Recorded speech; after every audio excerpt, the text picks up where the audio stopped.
Assalamualaikum warahmatullahi wabarakatuh.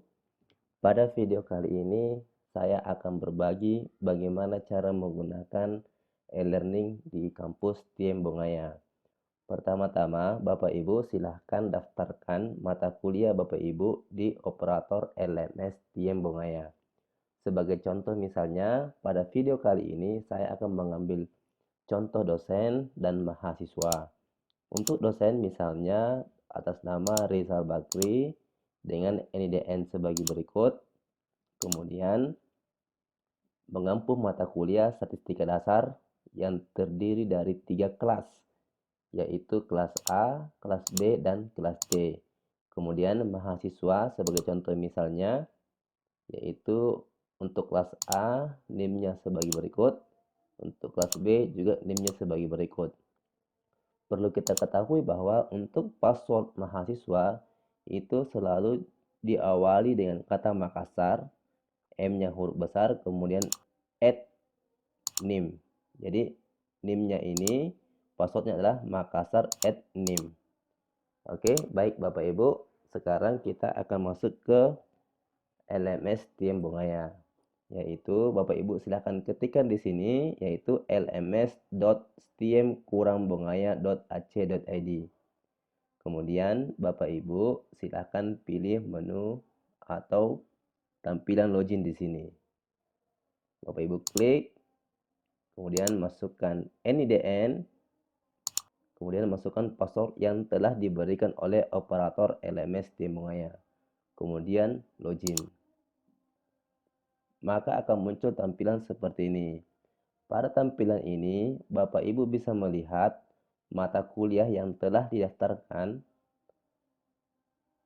Di sini adalah mata kuliah dalam proses. Kemudian ini mata kuliah yang masa akan datang. Kemudian inilah mata kuliah yang telah digunakan sebelumnya. Oke. Untuk mata kuliah yang sekarang ini, sebagai contoh saya ambil misalnya mata kuliah statistika dasar. Kemudian Bapak Ibu klik, maka akan muncul tampilan seperti ini. Nah, di tampilan inilah Bapak Ibu akan membuat bahan pengajaran berdasarkan topik-topik. Oke, selanjutnya Bapak Ibu, ini adalah mata kuliah yang telah dibuatkan oleh operator. Bapak Ibu harus melakukan pengaturan terlebih dahulu sebelum membuat bahan ajar di sini, yaitu dengan cara pilih setting ini, klik icon gear ini, kemudian klik edit setting. Pada edit setting ini, Bapak Ibu akan melihat pengaturan-pengaturan, yaitu di sini adalah pengaturan untuk nama mata kuliah.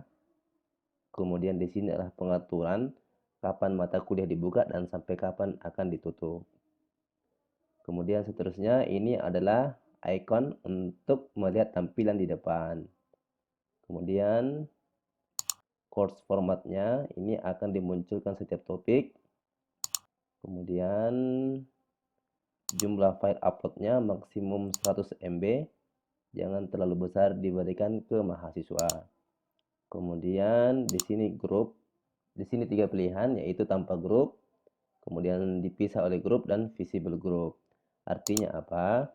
Bila Bapak Ibu mengajar pada satu mata kuliah yang terdiri dari 2 atau lebih kelas, maka Bapak Ibu silakan pilih separate group. Tetapi kalau mata kuliah tersebut hanya satu kelasnya, maka Bapak Ibu silakan pilih no groups. Kemudian silakan di save and display.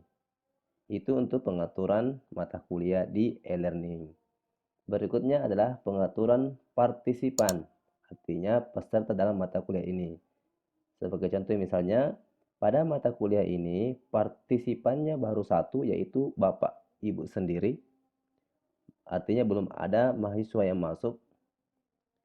Kemudian setelah itu Bapak Ibu klik tombol icon gear di sini. Pilih di sini adalah groups. Artinya Bapak Ibu akan membuat grup atau kelas yang Bapak Ibu akan ajar. Sebagai contoh misalnya, Di sini sudah terdiri dari kelas A dan kelas B yang telah dibuatkan oleh operator. Apabila Bapak Ibu masih memiliki kelas lain, sebagai contoh misalnya di sini ada kelas C, maka Bapak Ibu bisa menambahkan di sini kelas C, yaitu dengan cara pilih create group.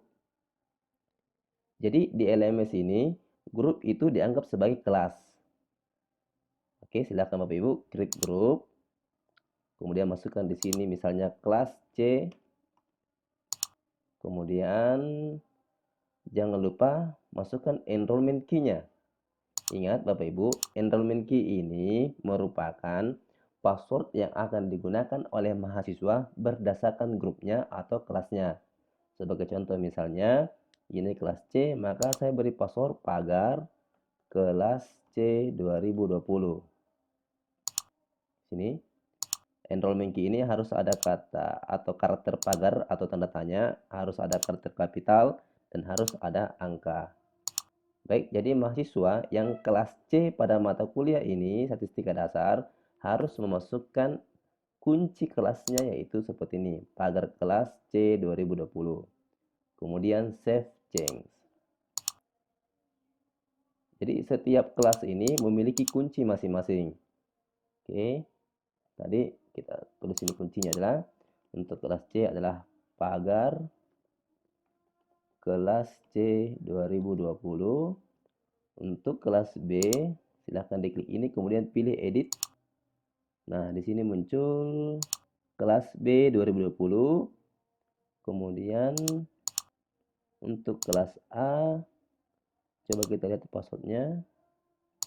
Kelas A 2020. Oke, jadi kelas A passwordnya adalah pagar kelas A 2020. Kemudian untuk kelas B, enrollment key-nya adalah pagar kelas B 2020. Jadi Bapak Ibu, silakan bagikan password ini. Untuk kelas A, beri password ini. Untuk kelas B, beri password ini. Dan untuk kelas C, berikan password ini. Untuk video berikutnya, kita akan menjelaskan bagaimana cara memasukkan password-password ini pada masing-masing mahasiswa. Oke, baik Bapak Ibu. Silakan di save change. Oke, kemudian kembali lagi statistika dasar. Oke, jadi manajemen kelas sudah selesai, yaitu settingan tadi, kemudian cara membuat kelas-kelas. Oke, cukup dulu video untuk manajemen kelas ini. Kita akan lanjutkan pada video berikutnya. Assalamualaikum warahmatullahi wabarakatuh.